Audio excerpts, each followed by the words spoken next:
Tapi kalau ada orang merusak alam, dia sedang melecehkan ayat-ayat Allah. Kalau kalian marah ada orang melecehkan Al-Quran misalnya, itu ayat-ayat Allah qauliyah, harusnya kalian juga marah kalau ada orang merusak lingkungan alam semesta dan kita ini satu kesatuan. Mari kita sadari bahwa kita mendapat amanah dari Allah untuk melestarikannya, memberi yang terbaik padanya. Bismillah. Assalamualaikum warahmatullahi wabarakatuh. Bismillah. Kita lanjutkan ngaji filsafat kita. Dan kita cari ya, coba kita jelajahi perspektif-perspektif yang mungkin untuk jadi solusi krisis-krisis ekologi tadi. Seperti pengalaman kita ngaji filsafat ya, ada banyak sekali teori yang sudah kita bahas juga di ngaji. Malam hari ini mungkin semacam rangkumannya. Yang pertama, ini dalam Islam ya. Islam melihat alam di hadapan manusia secara lebih utuh. Kita itu oleh Allah diturunkan ke bumi. Yang pertama, berhadapan dengan alam itu sebagai amanah. Jadi alam di sekeliling kita itu amanah. Jadi tugas kekhalifahan, kita mengkhalifahi alam, punya tanggung jawab menjaga harmoni, keseimbangan, kemakmurannya. Alam bagi kita itu amanah. Berarti siapapun yang sembarangan perlakuannya terhadap alam, apalagi jadi sebab rusak hancurnya alam, tergolong orang yang tidak amanah. Meskipun mungkin ibadahnya lengkap, formalitas beragamanya tinggi, tapi kalau dia tidak peduli dengan lingkungannya, dengan alamnya, ya dia sedang melupakan amanat Allah yang satunya. Tidak hanya sebagai hambanya, tapi sebagai khalifahnya. Jadi alam di depan kita itu amanah. Yang kedua, alam di depan kita itu hajah. Hajah itu kebutuhan. Kita memerlukan alam semesta di sekeliling kita, lingkungan kita untuk hidup. Tanpa dukungan alam, kita tidak akan mungkin bisa hidup. Maka kita perlu.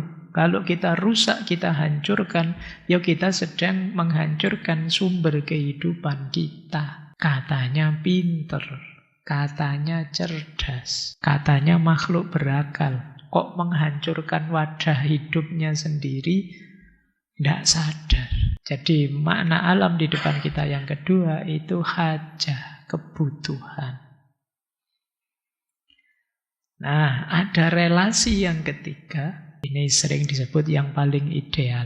Kalau di relasi yang ketiga ini tidak hanya melihat aku. Di yang pertama dan yang kedua itu luar biasa sudah, tapi masih aku. Aku yang dapat amanah, dan aku yang membutuhkan. Tapi di yang ketiga ini sudah tidak aku lagi.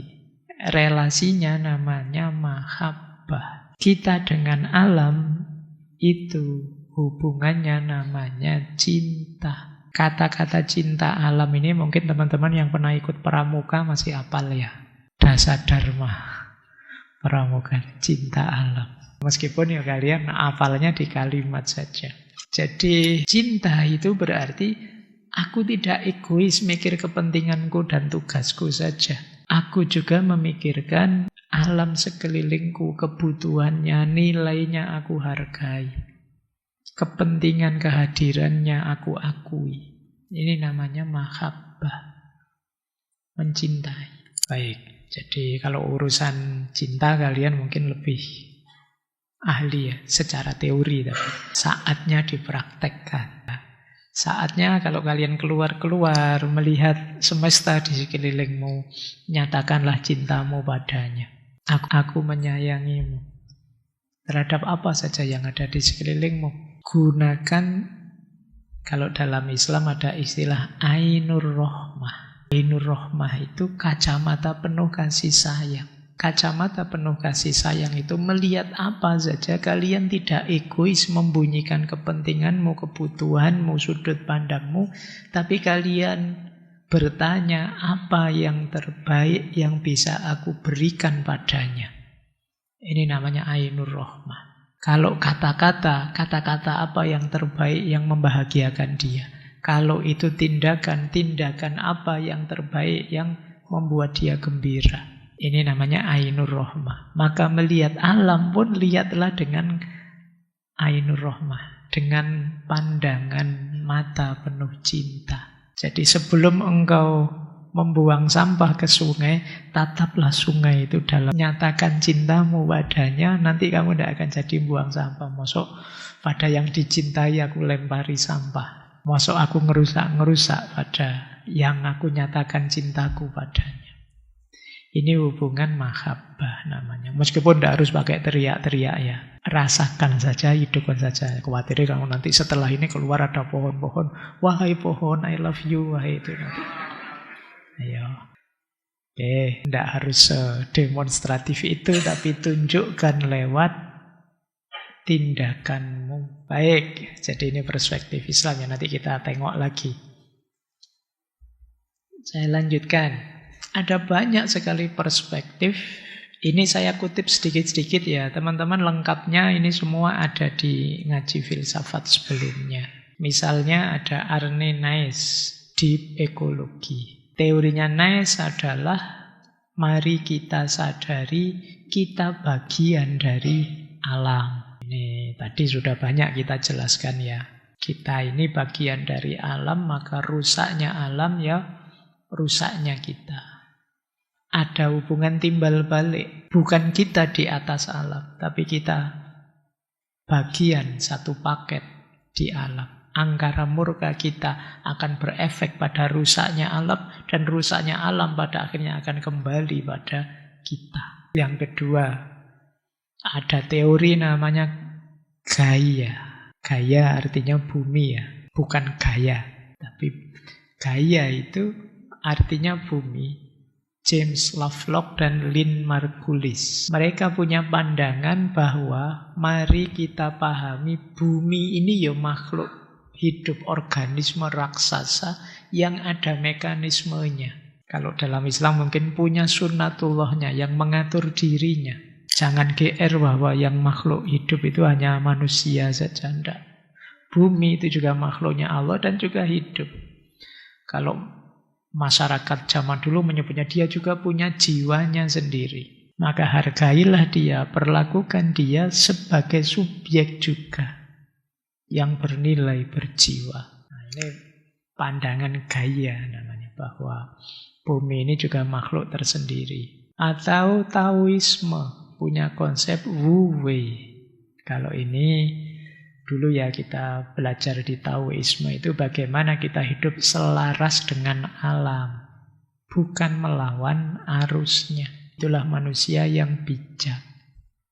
Kita pahami ritmenya kemudian kita ikuti. Disitulah kita menemukan kebahagiaan. Hidup yang kadang yin, kadang yang.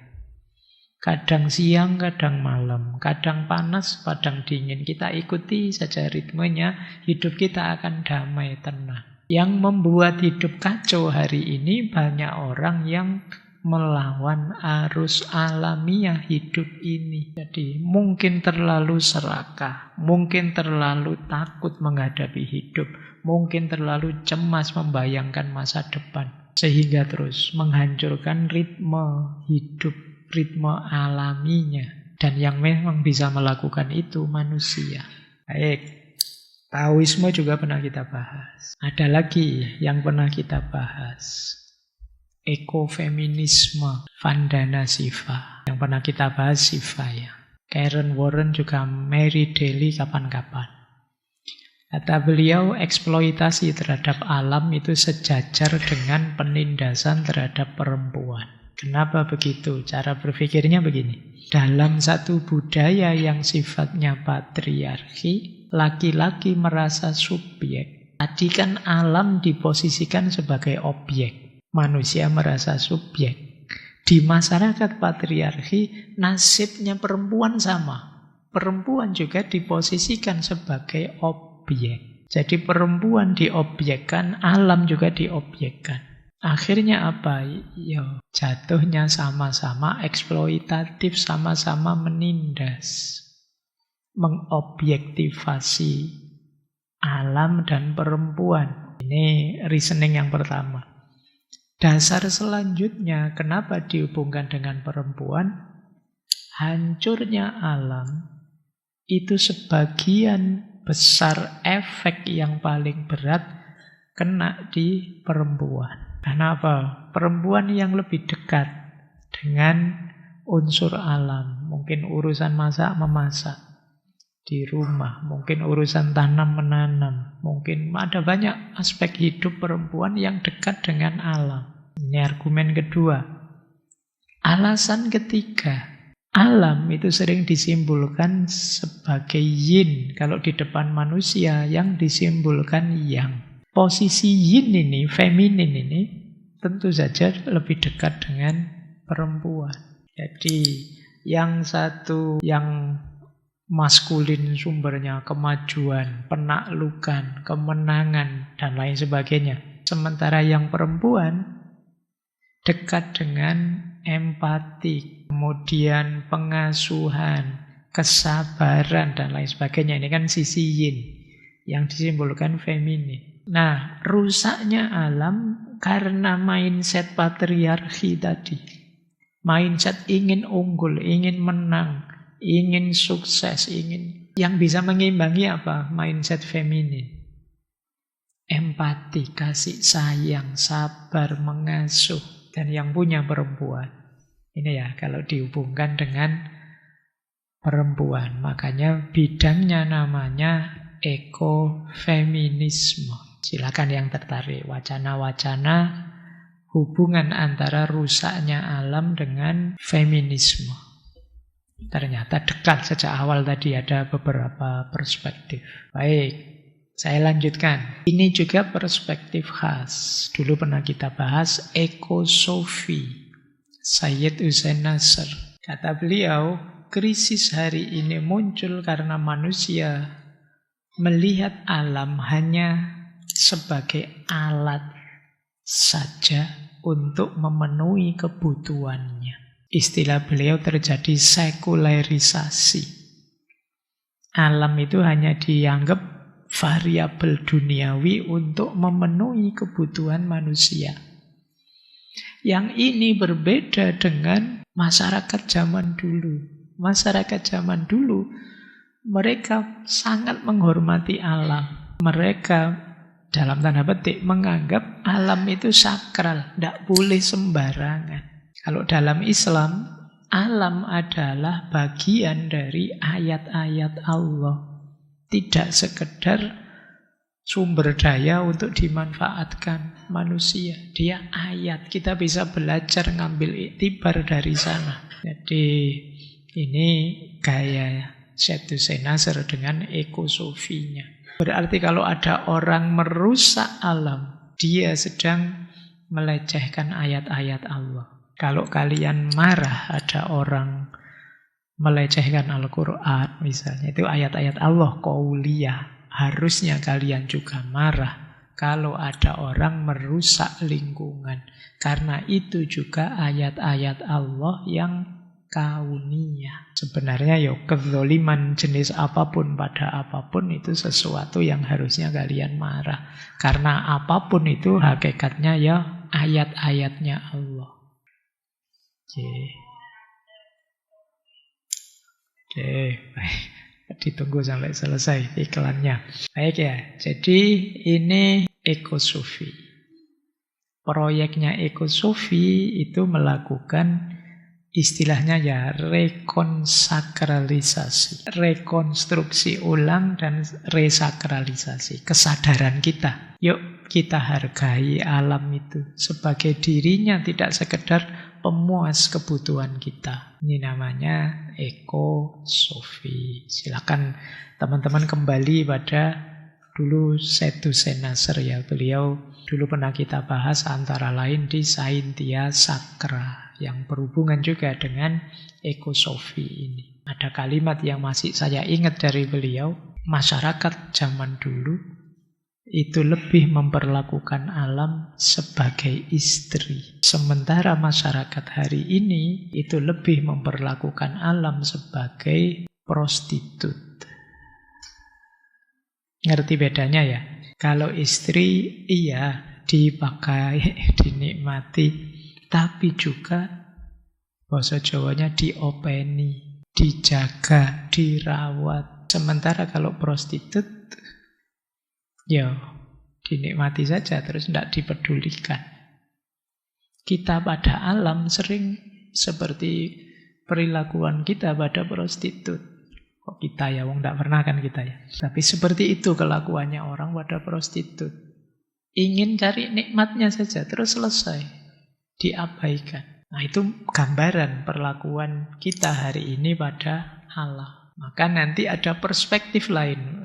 Saya beri banyak perspektif ya. Siapa tahu ada yang mau nulis tesis, skripsi, disertasi tentang ekologi. Kelihatannya banyak beasiswa tersedia untuk tema ini. Kalau ini fiqhul bi'ah. Kalau ekosofi tadi pakai Sayyidina Nasr dekat ke tasawuf. Kalau ini fikih. Kalau di fikih namanya fiqhul bi'ah. Tokohnya Syekh Yusuf Al-Qaradawi. Kalau di kita, di Indonesia dulu ada Kiai Haji Ali Yafi yang juga menulis tentang fikih lingkungan. Gimana sih kita berhadapan dengan alam semesta, dengan lingkungan? Prinsipnya 3. Yang pertama, iktibar atau tafakuh. Yang kedua, intifa atau tasorruf. Yang ketiga, islah atau ta'afi. Iktibar atau tafakuh berarti cari ilmunya, pahami. Jangan-jangan kalian ngerusak alam karena gak ngerti, karena kalian gak paham ilmunya. Ini namanya iktibar. Belajarlah, cari ilmunya. Inna fi khalqis samawati wal ardi wa ikhtilafil laili wan nahari la ayatin. Jadi penciptaan langit dan bumi, pergantian malam dan siang itu ayat-ayat. Pelajaran-pelajaran bagi orang yang mau berpikir. Afala yanzuruna ilal ibili kaifa khuliqat wa ilas samai kaifa rufi'at wa ilal jibali kaifa nusibat wa ilal ardi kaifa sutihat. Ini kan kita diminta untuk belajar tentang alam. Ini yang disebut iktibar. Kalau sudah iktibar, intifa, boleh, ayo, tidak apa-apa, dimanfaatkan. Bukan berarti terus, Pak kalau begitu saya tidak nyembelih ayam lagi, saya tidak makan nasi lagi. Tidak. Boleh intifa, boleh. Tasarruf boleh. Tapi harus tahu batas. Gimana caranya biar saya tahu batas? Iktibar tadi, ilmunya dipakai. Makanya Al-Quran menyuruh wakulu washrobu wala tusrifu. Makanlah dan minumlah, tapi jangan berlebihan. Sesungguhnya Allah tidak suka orang-orang yang berlebihan. Sesungguhnya mereka sebelum itu adalah orang-orang yang berlebihan. Tidak boleh berlebihan. Silatif. Dan mereka berulang-ulang membiasakan melakukan dosa besar. Intifak boleh, asal tahu batas. Yang ketiga, islah. Islah itu perbaikan. Kalau intifak kalian bablas, kok ternyata jatuhnya merusak, ya perbaiki lagi, islah. Kok sudah terlanjur lupa tadi buang sampah ke sungai, ke jalan, ya bersihkan. Kok ternyata khilaf nebang pohon sampai sekian hektar, ya apa bisa khilaf sampai sekian hektar itu. Ya wis enggak, kalau sudah terlanjur perbaiki. Itu namanya islah atau ta'afi. Itu ayatnya 2 itu, Al-Baqarah 11, 12, Al-A'raf ayat 56. Wa idza qila lahum la tufsidu fil ardi qalu innama nahnu muslihun ala innahum humul mufsiduna walakin la yash'urun.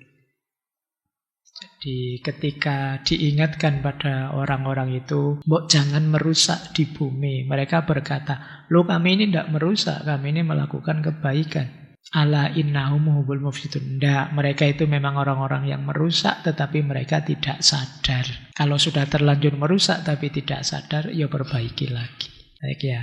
Ini perspektif ini namanya fiqhul bi'ah. Fikih lingkungan. Terus ini ada lagi perspektif unik, perspektif menarik. Kalau ini bahkan bukan perbuatan kita yang langsung merusak alam. Jadi ada pandangan korelasi antara rusaknya moral manusia yang membuat murka Tuhan yang kemudian diingatkan melalui kehancuran alam. Ini menarik. Hancurnya alam itu karena kelakuan manusia. Meskipun tidak langsung. Teori ini ya. Kok tiba-tiba ada tsunami? Kok ada gempa besar? Kan kita tidak bisa Pak ngatur kapan gempa, kapan tidak. Itu urusannya Allah. Jadi kalau pakai teori ini bisa. Jangan karena kelakuanmu. Karena kamu senang korupsi. Loh Pak, korupsinya kan tidak ada hubungannya dengan hutan, laut, sungai Pak. Karena kamu sering curang. Loh curangnya kan pada teman Pak, tidak pada sungai Pak, tidak pada itu. Anda, kalau pakai teori ini bisa ada korelasi. Nah itu saya contohkan 4 ayat di dalam Al-Quran ya. Misalnya, dulu umatnya Nabi Nuh itu keras kepala, tidak bisa ditunjukkan kebenaran, suka kezaliman. Terus dihancurkan oleh Allah lewat banjir besar. Nabi Syu'aib, umatnya korup, curang. Itu ada ayatnya saya sertakan ya. Terus dihancurkan oleh Allah dengan gempa yang menggelegar dan mematikan. Nabi Soleh, umatnya kufur, hedon, cinta dunia berlebihan. Dimusnahkan dengan virus yang mewabah dan gempa. Untungnya tidak ada COVID-nya. Nah kemarin kan ada yang, kok ada wabah COVID, yuk kita introspeksi yuk. Itu mungkin pakai dasar ayat ini. Siapa tahu karena kita seperti umatnya Nabi Soleh, hidupnya sudah hedon, yang dikejar kesenangan saja, kenikmatan duniawi saja berlebihan. Atau umatnya Nabi Lut, isinya maksiat, penyimpangan seksual. Terus di surat Hud dinyatakan dihancurkan dengan gempa bumi yang dahsyat. Ini konsep ya, dalam Al-Quran ada perspektif seperti ini. Nah, kita bawa banyak perspektif malam hari ini. Kalau ini tidak langsung kelakuan kita pada alam, tapi ada imbasnya, efeknya pada manusia yang oleh Allah arahnya ke Allah. Baik, hujan kah? Yang bawa motor helmnya tadi agak ndangak. Apa-apa keluar dulu, kasihan nanti kalau kamu pulang kayak mandi nanti. Oke, baik. Saya lanjutkan sebentar lagi. Ini juga menarik. Meskipun banyak yang menuduh konsep ini adalah pseudosains, bukan sains. Tidak apa-apa lah, yang penting efeknya kan perbaikan perilaku dan kelestarian alam. Teori ini namanya teori vibrasi kesadaran.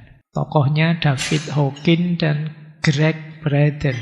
Jadi Hawkins menulis buku judulnya Power and Force. Kalau Greg Braden, beliau nulis The Divine Metric.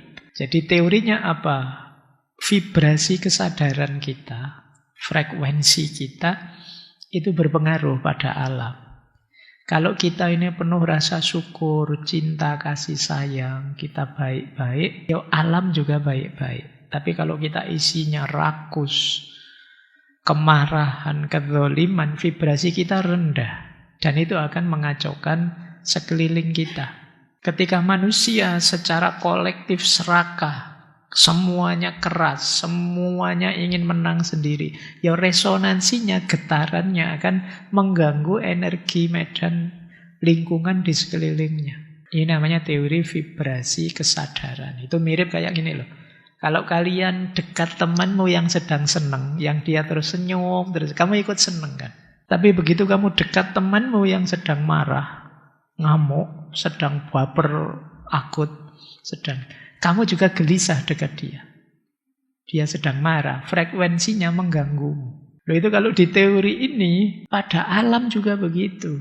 Kalau kita angkara murka, getaran angkara murka itu bisa mempengaruhi alam. Ini teori ini, ya meskipun nanti dikritik banyak yang kritik ini, tapi yo kalau diambil manfaat baiknya, semoga terus kita hati-hati dengan kelakuan kita. Efeknya bisa merusak ke sekeliling. Siapa yang kalau marah mukul-mukul misalnya, loh itu kan ekosistemmu terganggu di sekeliling. Kalau kamu mukul-mukul nanti pohon-pohon dipukuli, daun-daun kamu cabuti semua, kamu itu bisa. Kucing tidak ngapa-ngapain ditendang misalnya.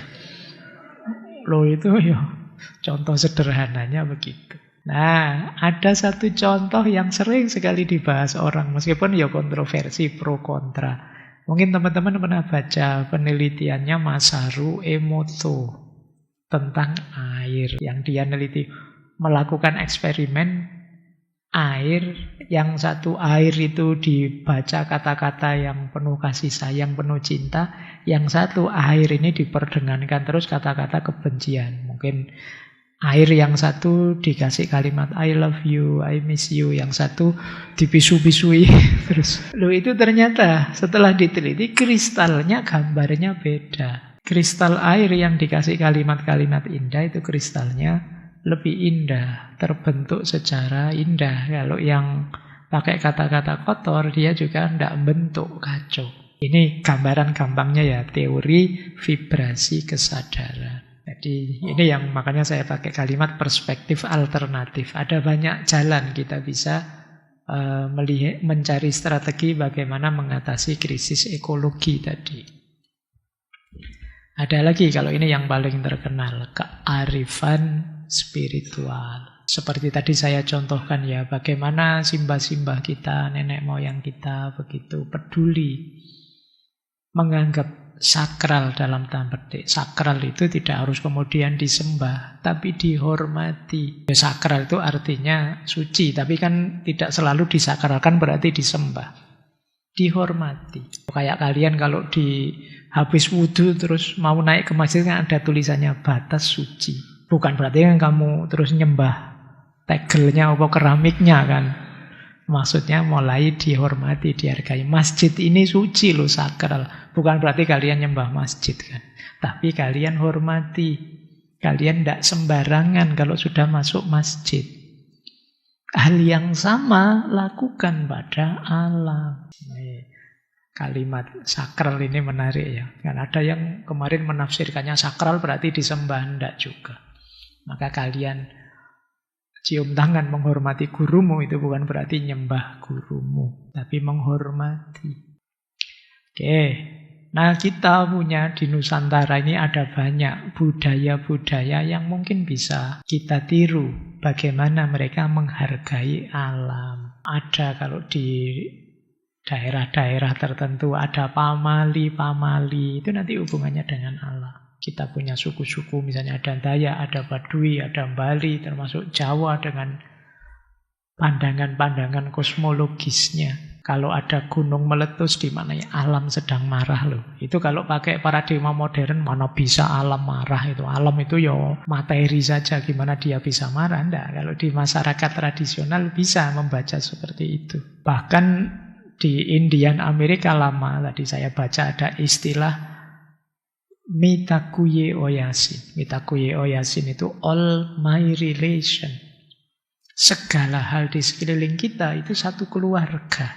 Jadi kalau ada salah satu yang jahat, salah satu yang rusak, seluruh keluarga ikut terguncang. Nah, kita dengan alam juga begitu, satu keluarga. Baik, wah waktunya. Terakhir, langsung ke sini ya, setelah itu kita dialog. Pada intinya, tadi saya bilang, tidak ada gunanya kalau hanya teori-teori, kalau hanya konsep-konsep seminar. Apa yang harus kita lakukan? Ini dulu pernah kita bahas waktu kita bahas ekoliterasi, Fritjof Capra. Ayo kita gunakan seluruh tubuh kita ikut peduli terhadap krisis ekologi. Yang pertama head, pikiran, rasio.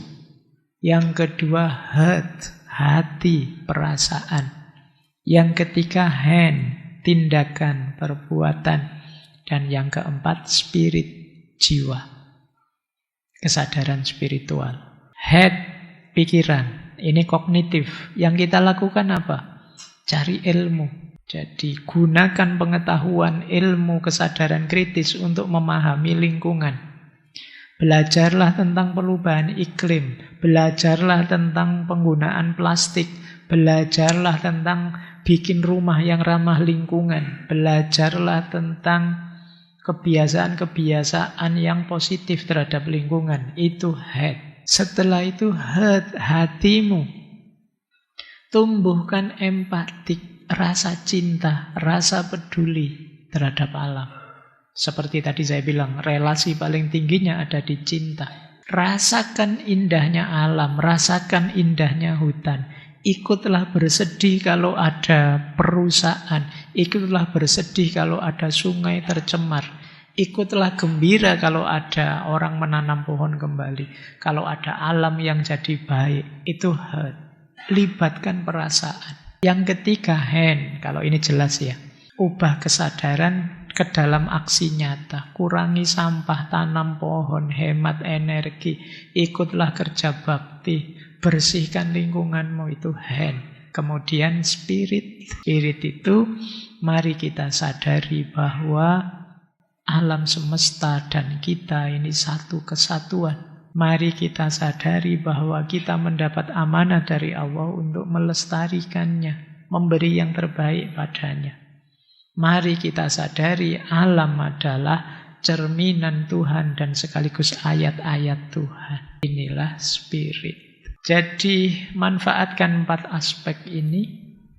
Terjunlah ke lapangan, jadilah agen-agen untuk menyelesaikan krisis-krisis lingkungan.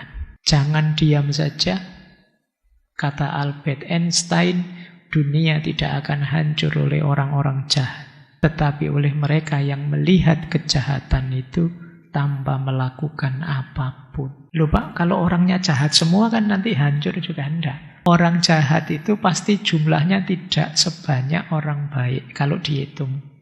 Cuma banyak orang baik itu diam, tidak ngapa-ngapain. Maka kata Einstein, dunia tidak akan hancur oleh orang jahat, tetapi justru oleh orang-orang baik yang diam saja ketika melihat kejahatan. Maka kalian semoga tidak termasuk yang ikut menghancurkan bumi ini meskipun dengan cara diam saja ketika melihat kerusakan dan perusakan.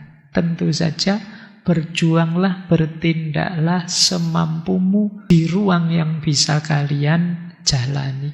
Yang jelas, ayo tetap optimis, karena orang yang tidak optimis tidak akan serius mencari solusi dan berjuang. Jadi minimal bagi kita orang beriman, optimisme itu ada di titik bahwa kita masih punya Tuhan, masih ada Allah. Toh efek luar biasa yang tadi macam-macam kita jelaskan kan belum kita rasakan, masih besok. Jadi yang masih besok, ya insya Allah masih bisa berubah kalau kita mau berikhtiar mengubahnya. Tentu saja dengan pertolongan Tuhan. Nah baik, ini satu perspektif gabungan. Tadi kan saya ngomong banyak sekali perspektif yang menurut saya kuncinya untuk kesuksesan kita melawan krisis ekologi, saya gabungkan ya, saya kasih nama eko, spiritual, rasional. Ada 4 prinsip yang harus kita ingat. Yang pertama, kesatuan antara Tuhan, manusia, dengan alam. Ini pakem ya, bahwa Tuhan, manusia, dan alam itu terkait satu paket. Ditinggalkan salah satu, tidak jadi. Apalagi kita bangsa timur, apalagi kita orang beragama. Yang kedua, mari memposisikan alam sebagai mitra kosmis, bukan objek yang harus kita jaga dengan ilmu dan cinta. Ini nanti jadi kunci. Yang ketiga, mari kita integrasikan 3 aspek sekaligus: akal, pengalaman, dan spiritual. Akal yang memahami dan merancang strateginya, pengalaman dalam aspek lapangannya, dan spiritual dalam aspek transendensinya. pemaknaan hidupnya. Kemudian yang keempat, prinsip harmoni atau keseimbangan, tanggung jawab, dan keberlanjutan. Jadi kita fokus pada harmoni, keseimbangan, kemudian rasa bertanggung jawab, tidak cuek, dan peduli keberlanjutan. Bahwa tidak hanya kita yang perlu senang menikmati fasilitas yang diberikan oleh alam, tapi anak cucu kita juga memerlukannya. Di 4 prinsip ini kemudian, yuk apa yang harus kita lakukan di beberapa aspek. Catatan saya ada 5 aspek yang paling penting bisa kita garap. Yang pertama tentu saja pendidikan. Kesadaran ekologis, berpikir kritis secara ekologis, dan juga etis ekologis itu harusnya diperoleh melalui dunia pendidikan, bahkan sejak pendidikan dasar. Kalau saya ditanamkan sejak kecil rasa cinta pada alam itu, entah dengan cara strategi apa. Yang kedua, faktor yang paling mempengaruhi manusia hari ini, ekonomi. Ayo kita mulai merancang pengembangan ekonomi, entah di level manapun, yang sekarang orang menyebutnya ekonomi hijau, yang sangat peduli lingkungan. Kalau pakai istilah tadi di awal, kita tahu batas, seperti intifak tadi loh. Bukan berarti kita tidak boleh menikmati, ayo kita nikmati, ayo kita mencari keuntungan untuk hidup kita. Tapi wala tusrifu. Wa kulu wasrobu wala tusrifu. Makanlah dan minumlah, tapi yang tahu batas. Kemudian yang ketiga, ayo mulai kita mengubah gaya hidup. Mungkin gaya hidup yang lebih sederhana, gaya hidup yang lebih menghargai komunitas ekosistem kita, dan juga punya kepekaan ekologis. Kepekaan ekologis itu ya contoh sederhananya, kalau lihat sampah di luar kamu gatel ingin ngambil. Kalau lihat tempat yang kotor kamu ingin membersihkannya. Kalau lihat ruang yang gersang kamu ingin menghijaukannya. Ini namanya kalian punya kepekaan ekologis. Kalau ada tata air yang tidak bagus kamu ingin membereskannya, ini kepekaan ekologis. Ayo mulai gaya hidup kita begitu. Seperti tadi saya bilang, setiap kali kalian keluar berhadapan dengan alam, lingkungan sekelilingmu, pasang kacamata yang namanya Ainur Rohmah tadi. Kacamata kasih sayang, sambil bertanya, apa yang terbaik yang bisa saya berikan pada lingkungan di sekelilingku. Kemudian untuk pemerintah tentu saja, semoga kebijakan-kebijakan yang diambil mempertimbangkan lingkungan, mempertimbangkan kelestarian alam, tidak sekedar ekonomi yang meningkat atau utang yang terbayar, tapi juga alam yang lestari, terkendali, berlanjut untuk masa depan. Dan yang terakhir, mari mengembangkan spiritualitas baru, keberagamaan yang tidak hanya fokus pada ritual ibadah, tapi kita perluas makna ibadah itu termasuk ibadah ekologis. Jadi pendekatan kita pada Allah tidak sekedar melalui sholat, zakat, puasa, tapi juga melalui aktivitas-aktivitas peduli lingkungan. Kita tidak tahu ridhonya Allah nanti tiba melalui jalur yang mana, tapi kita perbanyak jalan untuk sampai padanya, termasuk lewat jalan ekologis ini. Baik, saya kira itu ya teman-teman tanggapan saya terhadap krisis ekologi malam hari ini. Ya tentu saja ini hanya tanggapan bukan jawaban. Kalian kejar terus. Sebagaimana sering saya bilang, ngaji ini semoga menginspirasi. Tidak sekedar kalian hafalkan materinya, tapi kalian kembangkan sendiri, terapkan sendiri untuk hidupmu, untuk perbaikan hidupmu, meskipun hanya sedikit demi sedikit. Karena lewat gaya belajar semacam itulah kalau dalam agama kita akan menemukan barokahnya ilmu, kemanfaatan dan kemaslahatan yang berlipat ganda dari Allah. Baik, saya kira itu nggih untuk malam hari ini. Insya Allah bulan depan kita lanjutkan lagi di tema yang berbeda. Kurang lebihnya mohon maaf. Wallahul muwaffiq, wallahu a'lamu bissawab. Wassalamualaikum warahmatullahi wabarakatuh.